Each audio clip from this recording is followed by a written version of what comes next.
Bem, continuando então, ao disparo do AM-39 Exocet sobre a fragata HMS Sheffield, que era um navio de guarda, um navio também onde os mísseis Sea Dart ali eram sempre solicitados, e por sua vez a história fala o seguinte: esses navios aqui britânicos, a Type 22, tínhamos a Brosworth e a Brilliant, elas faziam o papel de alerta radar. Os seus radares ficavam em busca e informava a HMS Sheffield toda a atividade hostil.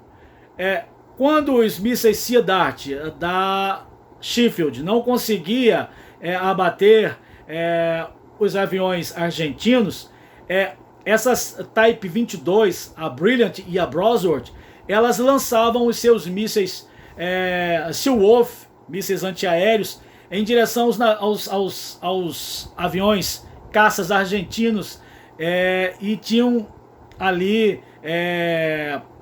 cessada a atividade inimiga. Mas neste dia, o Sheffield, falam que ele estava ali com as comunicações voltadas para o comando da frota em Londres, e os seus radares nada detectaram. Quando foi detectado, o AM-39 já estava em cima da Sheffield. Ele adentra o navio e não explode devido à complexidade dos mecanismos de disparo da cabeça de combate do Exocet, mas faz um estrago, começa um incêndio e o navio tem que ser abandonado, e no outro dia a HMS Sheffield ela começa a fazer água, a entrar água e afunda.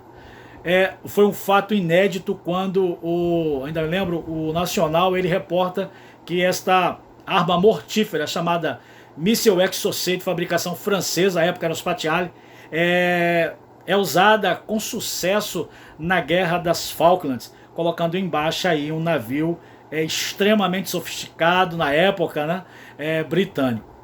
Então, queridos, vamos agora trazer aí algumas informações do desenrolar do que poderá ser pedido em relação a algumas resoluções da ONU após esta guerra. Então, todos sabem que a guerra ela teve seu final, né? Ela acabou em junho de 82, foram ali algumas semanas, desde o desenrolar da Operação Rosário, em 2 de abril de 82, até 14 ali de junho de 82.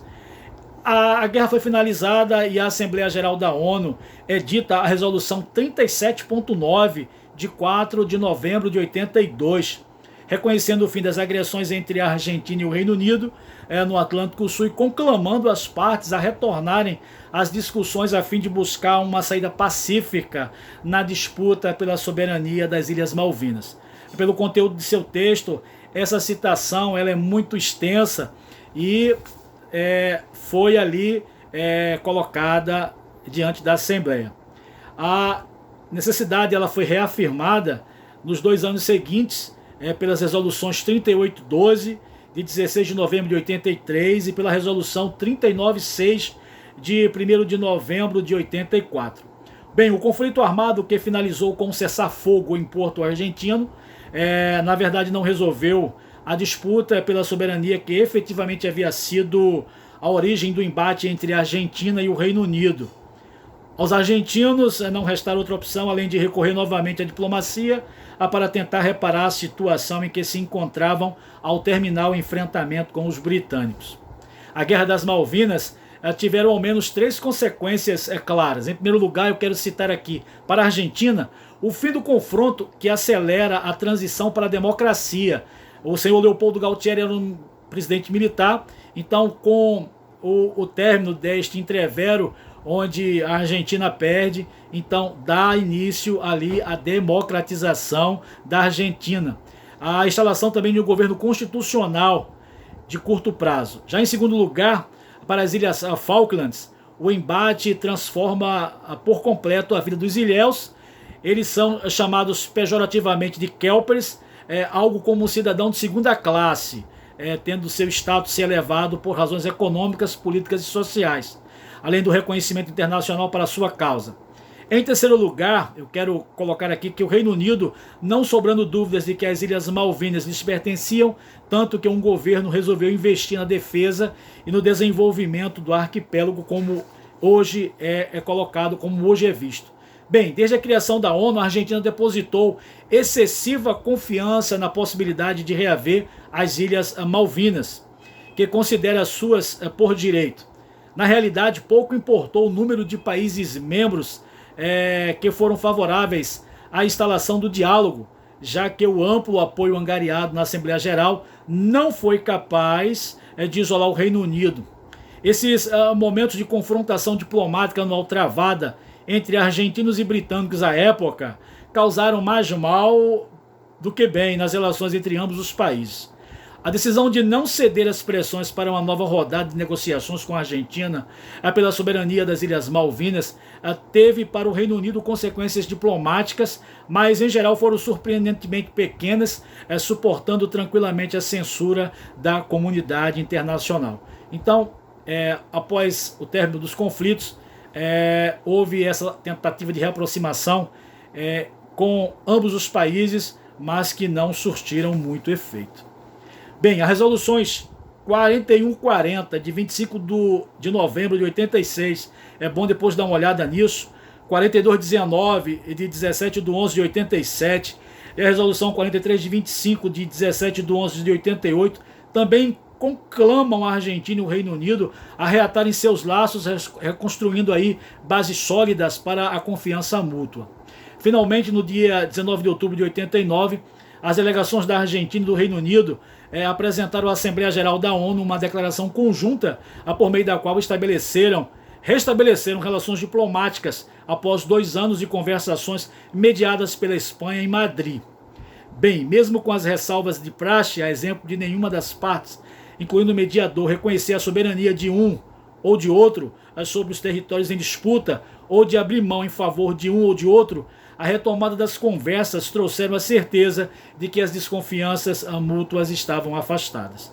No dia 28 de novembro de 90 foi assinada a declaração conjunta sobre a conservação dos recursos pesqueiros, que cria a Comissão de Pesca do Atlântico Sul. Acredito que um fato importantíssimo essas resoluções, bem como a assinatura da declaração conjunta sobre a conservação dos recursos pesqueiros, que cria a Comissão de Pesca do Atlântico Sul, no intuito de avaliar os recursos marítimos, além de regulamentar a pesca comercial por embarcações, não apenas de suas bandeiras, mas também de outros países. Bem, no dia 25 de outubro de 95, na cidade de Nova York, foi redigida a declaração conjunta para a cooperação em atividades de alto mar no Atlântico Sul. Em seu bojo, a Argentina e o Reino Unido se comprometem a organizar a Comissão de Hidrocarbonetos do Atlântico Sul, composta por membros dos 2 países. Dentre suas principais funções está a de determinar regras para a exploração e exportação de derivados de petróleo e de gás natural na área. Bem, assunto também interessante e importante aí para a tua revisão e para que você fique antenado aí a esta afirmativa aqui. As primeiras perfurações nas Ilhas Falklands, elas foram realizadas em meados de 98 pela empresa anglo-holandesa Royal Dutch Shell, revelando a presença de hidrocarbonetos nas proximidades do arquipélago. Como na época o barril de petróleo valia menos de $10, os projetos de exploração foram abandonados por falta de perspectiva de rentabilidade. A alta posterior nos preços do óleo cru, que chegou a $125, muda totalmente esse panorama. As atuais reservas britânicas são de aproximadamente de 3 bilhões de barris. Estima-se que com a produção nas Ilhas Malvinas, elas sejam aumentadas em mais de 8 bilhões, podendo gerar $180 bilhões em tributos e royalties ao arquipélago. Levantamentos como este explicam o ímpeto dos argentinos em reivindicar o direito de seu país sobre os recursos naturais das Ilhas Malvinas. A ex-presidente Cristina Fernández de Kirchner expressou sua inconformidade e acusou, à época, o ex-primeiro-ministro David Cameron de descumprir as resoluções da ONU. À época, o presidente Kirchner firmou ainda o decreto 256/2010 com o fim de bloquear o trânsito marítimo entre o arquipélago e o continente. O documento exige que toda embarcação que queira atravessar as águas nacionais argentinas em direção às Ilhas Falklands solicite autorização do governo argentino. Essa tensão aumenta quando os membros titulares do Mercado Comum do Sul, Mercosul, formado por Brasil, Argentina, Paraguai, Uruguai, e os associados Chile, Colômbia, Equador e Peru, aceitaram não receber em seus portos navios com bandeira das Ilhas Falklands. A União Nacional do Sul, a Unasul, composta por 12 países titulares, Argentina, Brasil, Uruguai, Paraguai, Bolívia, Colômbia, Equador, Peru, Chile, Guiana, Suriname e Venezuela, além de 2 observadores, que é o Panamá e México, também demonstram apoio aos argentinos na reunião realizada em 20 de dezembro de 2014 na cidade de Assunção, em Paraguai. Bem, numa declaração conjunta, essa entidade exorta o Reino Unido a reiniciar as negociações o mais rapidamente possível, com vista a pôr termo à disputa. Além disso, o documento critica a presença militar britânica nas Ilhas Falklands, contrária à política regional que apoia a procura de uma solução pacífica na disputa sobre a soberania.